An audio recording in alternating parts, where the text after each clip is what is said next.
देखो, आज मैं बीते हुए वक्त की बात नहीं करूंगा। आज मैं बीते हुए वक्त की हिस्टोरिकल जो बन चुकी उसकी बात नहीं करूंगा। आज मेरे साथ आपके साथ जो इंसिडेंट हो रही है उसकी बात करूंगा। आज आपके अंदर एक ऐसी मोटिवेशन जगेगी कि इस बात को आप एक्सेप्ट करोगे, हाँ रियलिटी में यही हो रही है आज हमारे देश में। तो आगे इस वीडियो को समझने के लिए, इस वीडियो को सुनने के लिए, अपने आप में कुछ ऊर्जा भरने के लिए, एक इंस्पिरेशनल मोटिवेशन अपने आप में भरने के लिए, एक सही कदम उठाने के लिए इस वीडियो को पूरा देखिए। इस वीडियो को पूरा देखिए, आपको जर्रा चीज समझ में आएगी कि रियलिटी में हो क्या रही है हमारे देश में। देखो, सबसे पहली बात ये स्टेटस को सबसे पहले जज किया जाता है। आपको जज किया जाता है, आपका स्टेटस कितना है, कैसा है, कहाँ किस लेवल की है, उस चीज को जज किया जाता है। आज के टाइम की मैं बात कर रहा हूँ। अगर ये बात फॉल्स है, अगर ये बात रियल नहीं है, तो इस वीडियो के कमेंट सेक्शन में मेरे बारे दो शब्द गलत बोल देना। मैं इस पे कुछ भी क्लेम नहीं डालूंगा, मैं इसमें कुछ भी रिप्लाई नहीं करूंगा, मैं इसमें कुछ भी आपको नहीं बोलूंगा। बस इस वीडियो को पूरा देखिए।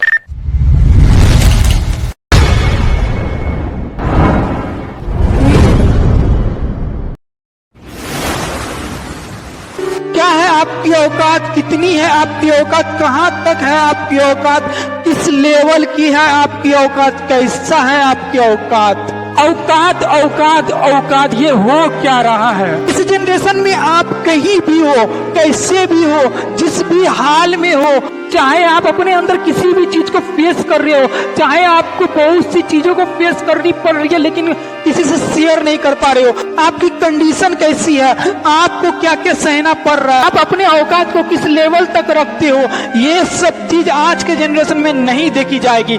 आपका बस देखी जाएगी तो वो औकात है, कहाँ तक है आपकी औकात। आपका सब कुछ छोड़ के आपके होलिया को देखकर आपके औकात का अंदाजा लगा लिया जाता है। यहाँ अगर आपके औकात से आपको जज नहीं किया जा रहा तो ऐसा हो ही नहीं सकता इस जनरेशन में। चाहे आपके कपड़े से, आपके होलिया से, या आपके रहन सहन के तरीका से, यहाँ तक कि प्रकृति द्वारा दिया गया आपके चेहरे से आपका औकात का अंदाजा लगा लिया जाता है। क्यों? मैं बीते हुए युग की बात नहीं कर रहा, मुझे नहीं पता, मैं आने वाली युग की बात नहीं कर रहा, मैं उस युग की बात कर रहा हूँ जिस युग में हम लोग सरवाइव कर रहे हैं, जिस युग में हम लोग अपने आप को ढालने की कोशिश कर रहे हैं। आखिरकार इस युग में क्यों सबके होलिया से, सबके रंग रूप, हाइट, कलर से उनके औकात का अंदाजा लगा लिया जाता है। क्यों? चाहे आप किसी एम्प्लॉय के मैनेजर से लेकर लेबर मिस्त्री, यहाँ तक कि आप कुछ भी कर रहे हो, छोटा मोटा वर्क, उस लेवल से आपको, उस जजमेंट से आपको जज कर लिया जाता है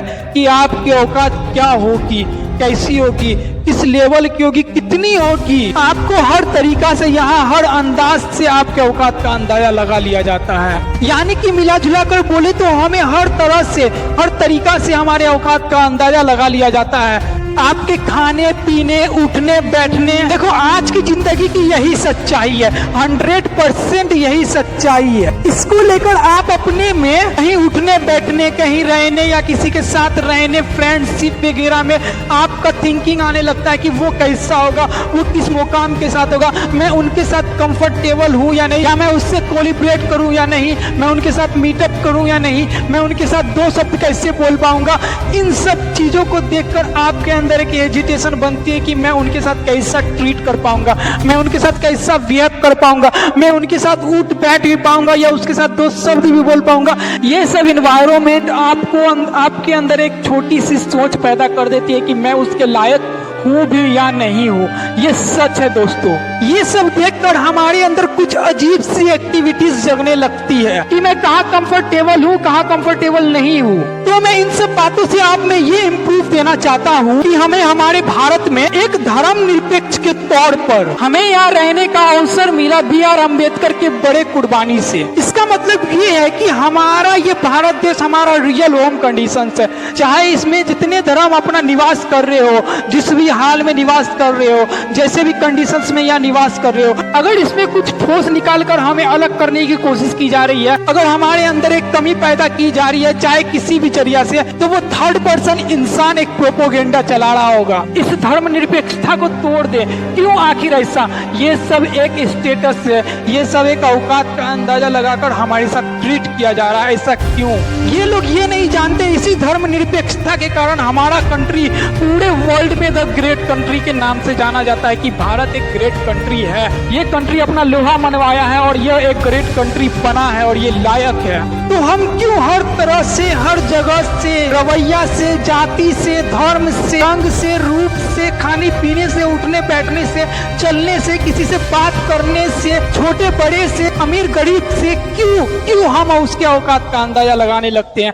क्यों हम उसे छोटा बड़ा का एक भेदभाव समझकर उसके अंदर एक ठोस पैदा कर देते हैं? क्यों? चाहे किसी के पास बड़ा महल हो या किसी के पास छोटा झोपड़ी हो, चाहे वो कैसे भी रह रहे हो, चाहे ये कैसे भी रह रहे हो, लेकिन सब एक ही होम कंडीशंस में रह रहे हैं, जो रियल होम कंडीशन है इंडिया। किसी के पास गाड़ी है तो किसी के पास कुछ नहीं, इसमें जज किया जा रहा है। वो 5 स्टार होटल के खा रहे हैं तो मैं ढाबा की, इसमें जज किया जा रहा है। वो रोल्स रॉयल्स बुगाटी पे चल रहे हैं और ये साइकिल पे चल रहे हैं, इस पे जज किया जा रहा है। इसका पहनावा ऐसा है, इसका पहनावा वैसा है, इसमें जज किया जा रहा है। तो हमें ये चीज करना बंद करना चाहिए और हमें गांठ बांध लेना चाहिए कि किसी के कुछ भी दिखावे से, किसी के कुछ भी रवैया से हमें उसके अंदर एक ठोस नहीं पैदा करनी चाहिए। हमें अपने आप में रियलाइज करनी चाहिए कि वी आर वन, हम लोग एक कंट्री में रहते हैं। हम लोग को सबको पुश करना चाहिए आगे कि तुम भी कुछ करो, एक मोटिवेशन मैसेज दो, एक ऐसी इंप्रेशनल मैसेज दो कि वो भी कुछ करने पे उतावला हो जाए, ना कि उनके अंदर एक छोटा सोच पैदा हो जाए और वो सब में पीछे रह जाए। ये गलत होगी,